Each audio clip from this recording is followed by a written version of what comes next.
చాసోని కథకులకు కథకుడన్నారు. కథారచన గురించి చెప్పుకున్నప్పుడు చాసోని కలుసుకోకుండా మాట్లాడడం కుదరని పని అని సాహితీ ప్రపంచం అనుకోవడము ఉంది. అలాంటి అభిప్రాయానికి సాహితీలోకం ఎందుకు వచ్చింది? ఎందుకో చాసో కథనే అడుగుదాం. ఓ చాసో కథ, నిన్నెలా చాసో రాస్తే నువ్వు కాలానికి నిలబడగలిగావు, కావ్య గౌరవాన్ని పొందగలిగావు, ఎప్పుడు ఎందుకు నిన్ను సృజించాడు, ఏ లక్ష్యాన్ని ఉద్దేశించి నిన్ను రచించాడు, నీ దగ్గర నుంచి సమాధానం పొందాలంటే ఎంత సునిశిత పరిశీలనతో, ఎంత జాగ్రత్తగా, మరెంతటి ఏకాగ్రతతో చాసో నిన్ను సహజ సౌందర్యంతో వికసించిన పువ్వులా సృజించాడో, మేము అంత జాగ్రత్తగాను అంత పరిశీలనతోనూ ఏకాగ్రతతోనూ నిన్ను చదవాలి, ఒకసారి కాదు, 2 సార్లు కాదు, ఎన్నిసార్లైనా చదవాలి అని చెబుతావా? అవును, చదువుతున్నాం, నీ గురించి మాట్లాడుకుంటున్నాం, విశ్లేషిస్తున్నాం, తెలుసుకుంటున్నాం. I represent half-starved, half-naked, dumb millions of India అని 1930లో లండన్లో జరిగిన రౌండ్ టేబుల్ సమావేశంలో గాంధీ పలికిన పలుకులకు 15 ఏళ్ల చాసో ప్రభావితులయ్యారు. గాంధీ చెప్పినట్టుగానే నేను కూడా అర్ధాకలితో అర్ధనగ్నంగా ఉన్న అసంఖ్యాక మూగజీవులకు ప్రతినిధిని అని అనుకుంటూ ఉండేవారట. అలా అని చాసో తన సప్తతి పూర్తి సందర్భంగా ఇందిరకంటి శ్రీకాంత్ శర్మ గారికి ఇచ్చిన ఇంటర్వ్యూలో చెప్పారు. ఆర్థిక వ్యత్యాసాలతో కొంతమంది నిలువ నీడలేకుండా మరికొంతమంది మితిమీరిన ఆస్తులతోనూ ఉండడాన్ని మనం చూస్తున్నాం. ఈ పరిస్థితి మారాలని కాంక్షిస్తూ వామపక్షవాదిగా అదే తన జీవిత లక్ష్యంగా భావించి కలం పట్టి మొదట కవితలు రాసినా తరువాత కథనే ఎందుకు సాధనంగా ఎంచుకున్నారు?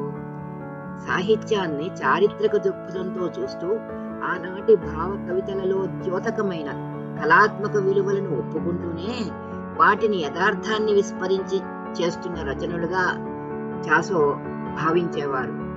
ఆనాటి పరిస్థితులకు ఎంచుకోవలసిన సాహిత్య వస్తువు అది కాదని నిక్కచ్చిగా చెప్పేవారు. అరసం వ్యవస్థాపక సభ్యునిగా ఉన్నప్పుడైనా, ఆ తరువాత అరసం అధ్యక్షునిగా ఉన్న నాళ్ళల్లో కూడా ఒక టాస్క్ మాస్టర్ గానే ఉన్నారని చెబుతూ చాసో ఉద్యమ నిమగ్నతకు పర్యాయ పదం అన్నారు శ్రీ ఏటుకూరి ప్రసాద్ గారు.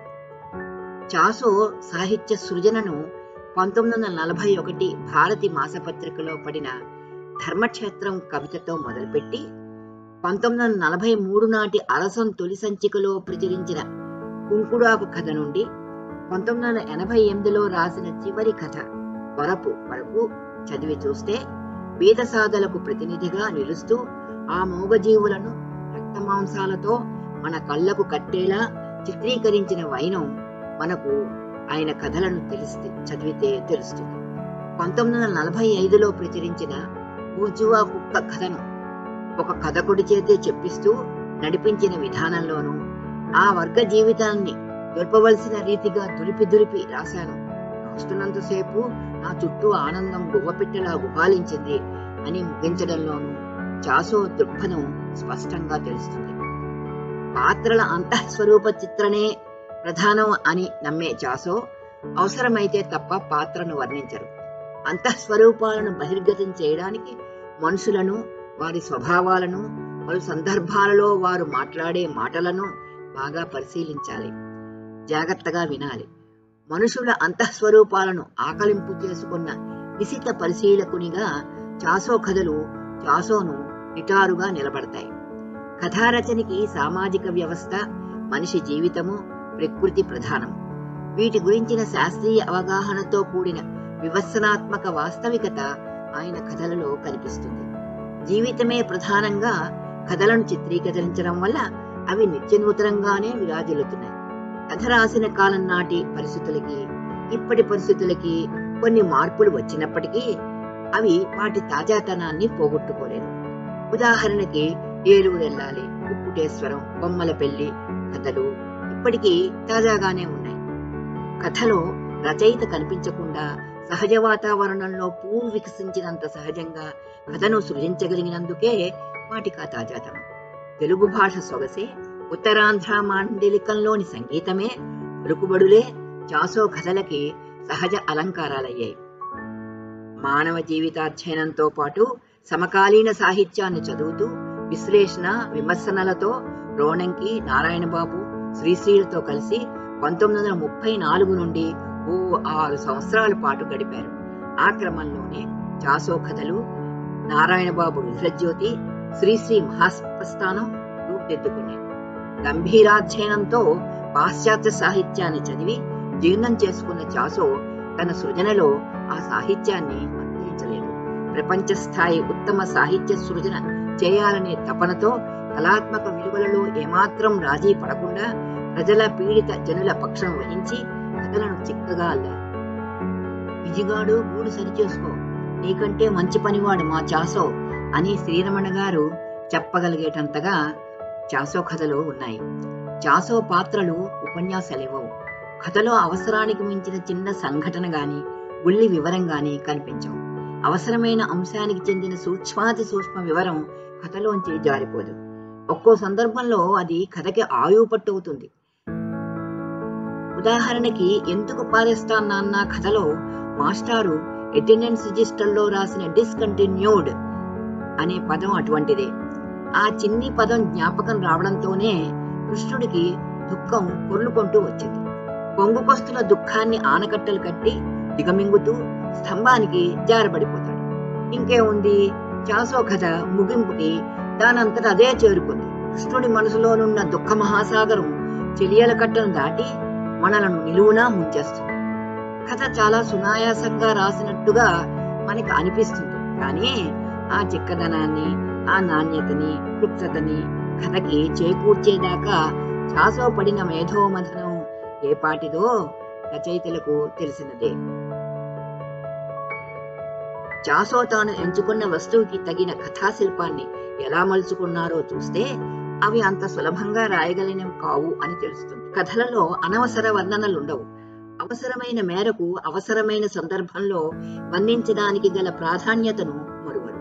ఏలూరెల్లాలి, కుక్కుటేశ్వరం కథలన్నింటికీ నడుస్తున్న రైలు వేదికైంది. అయితే రైలు నడుస్తున్నప్పటి వాతావరణాలని ఆ కథలో చెప్పడంలో గల తేడాను పరిశీలిస్తే చాసోకి తన కథా వస్తువుపై గల ఏకాగ్రత ఏ స్థాయిలో బోధపడుతుంది. అలాగే వాయులీనం, ఎందుకు పారేస్తాను నాన్న, పరబ్రహ్మం అనే 3 కథలు, లలిత కళలు, చదువు సంధ్యలు, పాండిత్యాలకు గల ప్రాధాన్యతను తెలిపే ఈ కథలలో లేమి వల్ల వాటిని పోగొట్టుకోవలసిన పరిస్థితిలోని విచారం, విషాదం, విపరీత పర్యవసానాలు ఏ స్థాయివో దర్శింపచేయడానికై ఎంచుకున్న ఆ కథాశిల్ప నిర్మాణాలలో ప్రదర్శించిన వైవిధ్యం చాసోకి గల విశాల దృక్పథం, ఆలోచనలో స్పష్టత, పరిణుతులను చూపెడతాయి. వాయులీనంలో రాజ్యం తోడి రాగాలాపన చేయగల స్థాయి దాకా సంగీతం నేర్చుకుంది. కానీ ఆమెకు పెళ్లి అవటంతోనే ఫిడేలు అటకెక్కుతుంది.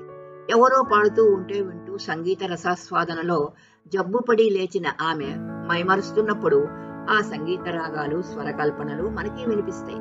అలా సావ్యమైన సంగీత రాగాలను వినిపిస్తూ పిడుగుపడ్డట్టు విరుచుకుపడిన రాజ్యం భర్త వెంకటప్పయ్య కఠోర కంఠధ్వని, అతగాడి గోరింత దగ్గు లాంటి నవ్వు, ఎదురింటి కుర్రవాడు వేసిన అపస్వరాలు, పిల్లి తిరగదోసిన సిబ్బి వికారంగా చేసిన చప్పుళ్లతో ఆమె రసాస్వాదానికి అంతరాయాన్ని కల్పిస్తూ కథని నడపడంలోని చాసో నేర్పరితనం మన దృష్టిని దాటిపోదు. కథాంతంలో రాజ్యం ఒడ్ల నిండా నీళ్లు నింపుకుంటుంది. ఆమె దుఃఖం అంతా మనలను ఆవహిస్తుంది. వస్తువుని ఎంచుకోవడంలోనే కాదు, కథారచనల్లో కూడా వైవిధ్యాన్ని సాధించడం చాసో పద్ధతి. అందుకే ఒక కథ పోలి మరొక కథ ఉండదు. పరబ్రహ్మం కథలో పిచ్చివాడి హావభావాలు, మానసిక స్థితి, ఆకలి, చలిజ్వరంలో కుదుపుతో ముంచుకొచ్చిన అతడు కోపం, ఒకప్పటి పాండిత్య ఛాయలతో కూడిన ప్రేలాపన, సహజ చిత్రీకరణకి ప్రథమ పురుషలో రచించిన కథ చాసోకి వీలును కల్పించింది. పండితుడు పిచ్చివానిగా మారిన క్రమాన్ని వివరించడంలో విజయాన్ని సాధించిన ఈ కథ ముగింపు మనలను మనోవేదనకి గురి చేస్తుంది. కథాశిల్ప రచనలో ప్రదర్శించిన నిర్మాణ సౌష్ఠవం చాసోకి ఎలా పట్టుబడింది? నిర్మాణ చాతుర్యంలోని రహస్యం ఏమిటి? చాసో రాసిన గుడిసె దీర్ఘరోగి కథ చదివితే అటువంటి చాతుర్యాన్ని సంపాదించడానికి అలవర్చుకోవలసిన కల్పనా పిటుకులు ఏమిటో అర్థమవుతాయి. ఏ కళకైనా భావ వ్యక్తీకరణ ప్రధానం. భావ వ్యక్తీకరణకి, సౌందర్య ఆవిష్కరణకి భాషా శైలి అవసరమవుతాయి. ఉత్తమ రచనకి భాషా శైలి ఎంత ప్రధానమో భావము అంతే ప్రధానం. భావ వ్యక్తీకరణ ఎలా సాధ్యమవుతుంది? ప్రాంతీయ భాషా మాండలికాలపై పట్టు సంపాదించడం ద్వారాను, యథార్థ జీవితాధ్యయనంతోనూ, మానవ శీలాధ్యయనంతోనూ ఆ నైపుణ్యాన్ని రచయిత తనకు తానుగా అలవర్చుకోవాలి తప్ప వేరే మార్గం లేదు. ఈ సంగతిని ఈ కథలో, అంటే గుడిసె దీర్ఘలోకి అనే కథలో చాసో వివరించారు. చాసో కథలు పాఠకులను ఆలోచనలో పడేస్తాయి. బలమైన తాకిడితో వారి మనసును కులిపేస్తాయి. ఇంద్రగంటి శ్రీకాంత్ శర్మ గారు చెప్పినట్టు, తీర్చిదిద్దినట్టు కథ రాయడం అంటే ఏమిటో చాసో దగ్గర నేర్చుకోవాలి. ధన్యవాదాలు.